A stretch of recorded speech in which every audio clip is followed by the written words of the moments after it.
This is a mukbang video. This is a world. This is a world premiere. This is a world. These are some daylilies that grew in my front yard, and today I'm gonna eat them with you and just talk a little bit about what's been going on here in Detroit since I got back. Oh look, there's an ant. Oh, I should have showed you, sorry guys. Anyway, what's been going on in Detroit? So I landed here. I think I told you guys that I landed here back, at the beginning of July. You know that I was trying to transition to fully raw by the 1st of July. So the day before that, I was taken out to dinner by some of the young people that I work with. And we had, Asian vegan, at an Asian vegan restaurant in Brooklyn called Luann's Wild Ginger. And it was amazing. And I was mostly amazed because this young person really loved it. And he just really loved it. And I know that part of it was, we have a relationship, we've mutually created a safe space. And part of that safe space is the fact that I'm a vegan. And so this young person was willing to make that shift out of love. And I feel like that's something that we never talk about as vegans, the fact that we have people who love us.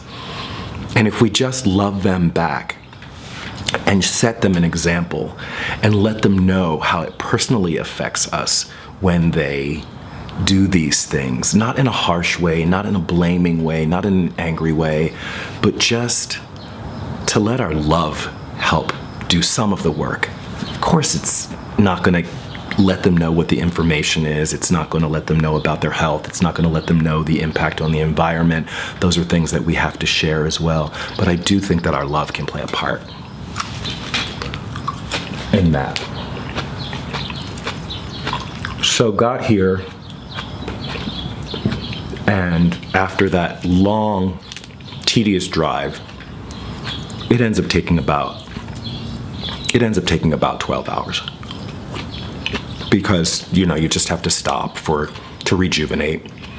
Unfortunately, I had lots of, raw options. I had tons of bananas, tons of nuts with me. I had water, and it was great. There was no stress about food, but it was, a long day, and got here, and the attic that I'm sitting in right now actually was filthy from soot and 100 years of dust that had been knocked free from when the roofers were repairing the roof. So got home, there was a repaired roof. That was beautiful, but the attic where all of my, belongings, my personal belongings had been stored was full of soot. So I spent I'm still doing it actually, but I moved everything out of the attic and vacuumed everything and mopped everything and did a layer of mineral spirits and just sort of trying to bring things back.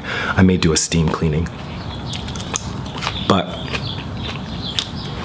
yeah, it was a little traumatic getting here and just wanting to go to sleep and knowing that all my bedding and things were up here, so I couldn't even sleep. I couldn't even just put together my bed. So that was its own thing, not the worst problem. So here in Detroit, got to meet with a great group of people. You met Lillian Cho. You're going to meet some of the other folks who were here for the gathering.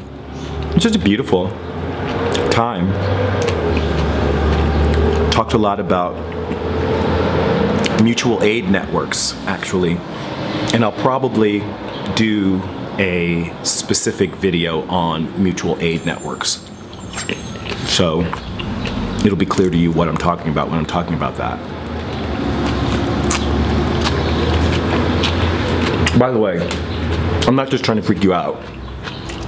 I've discovered that this is truly a delicious food.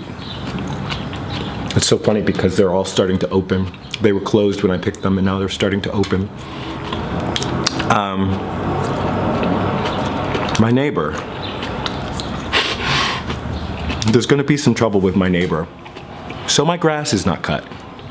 My lawn is pretty wild right now, and it's full of things like chicory and lamb's quarters and just lots of other, oh my goodness, the mulberries. I have mulberries. I have to just go out and stand at the bush and eat the mulberries. It's amazing. And I guess that's another aspect of being a vegan that gets lost on us. We're so busy trying to figure out where to go and buy things, where we're gonna buy vegan food, that we're just missing the fact that we might be surrounded by food that's just growing, that Mother Earth is just giving us what we need. So I'm definitely gonna do a lot of foraging this summer, and I likely won't take you guys on another foraging trip just because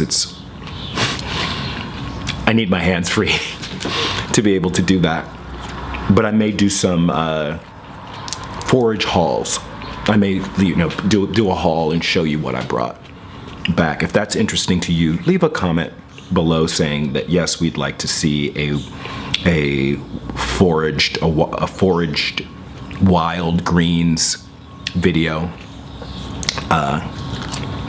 So yeah, definitely want to take you there. But I was going to talk to you about my neighbor. The neighbor came over to complain about my lawn. And it was a little bit sad because he was complaining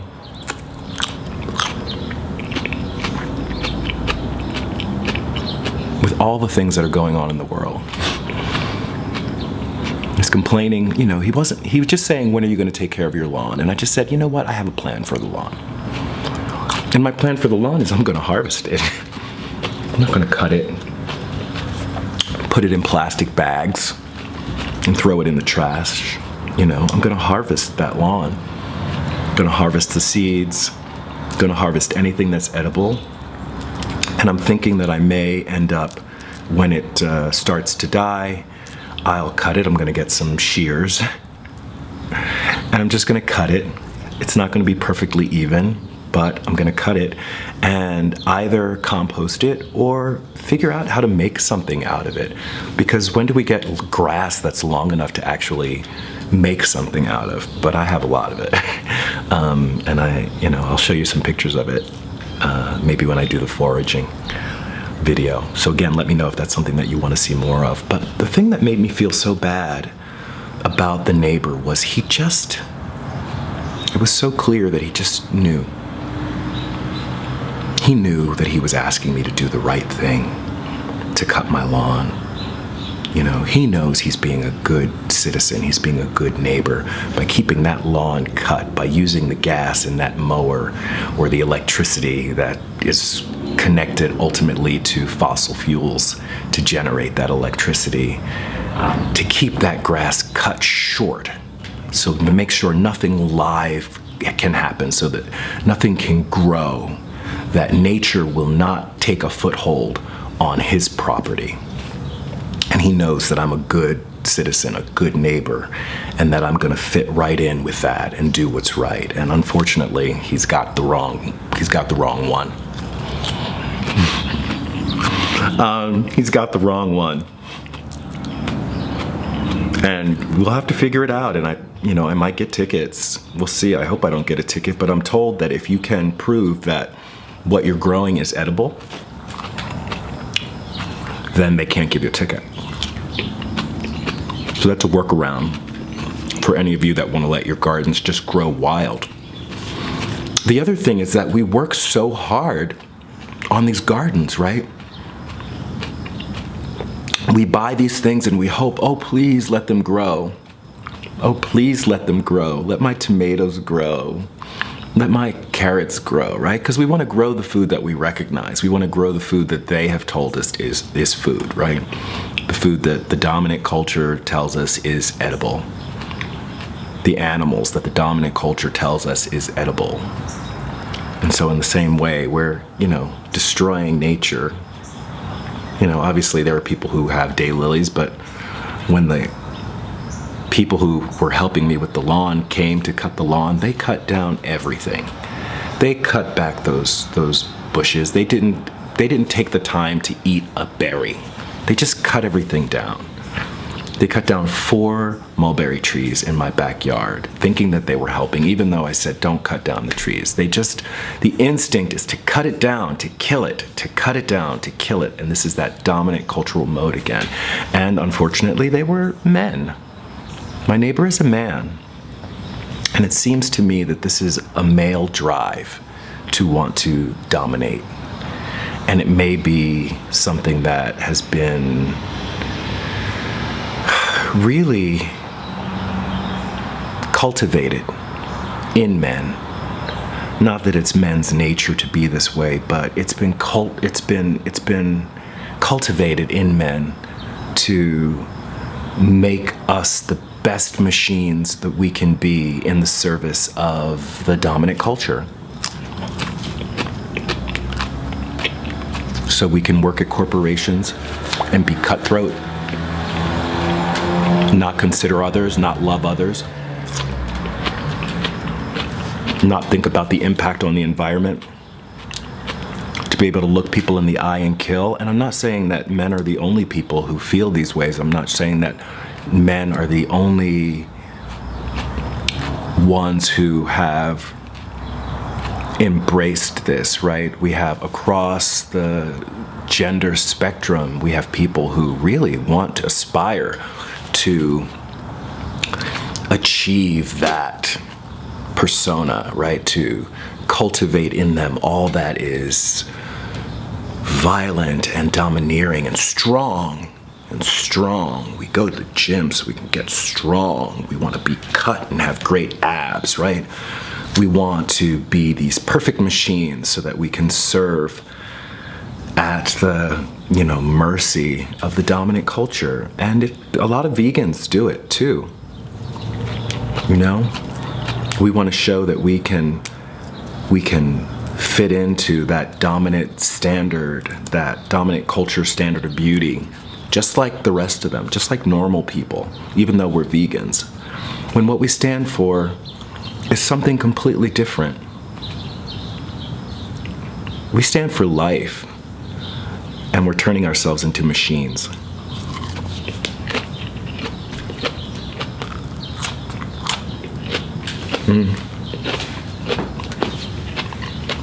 So, anything else crucial? So I am heading out of Detroit, actually. I'm going to be heading to Buffalo for a Common Bound conference.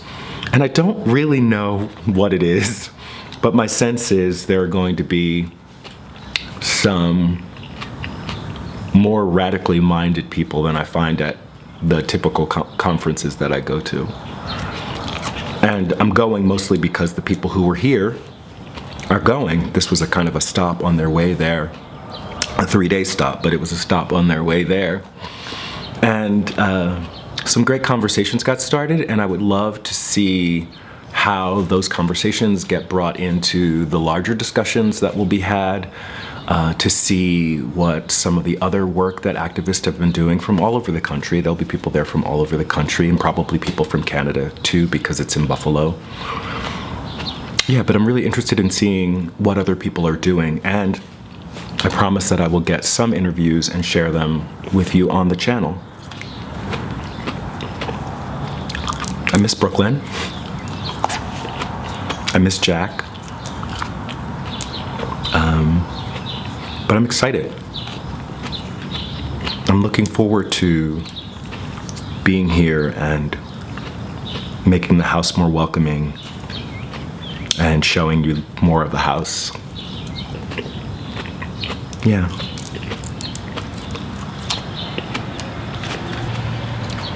Daylilies. I love them. So that's it for this video. Like it if you like it.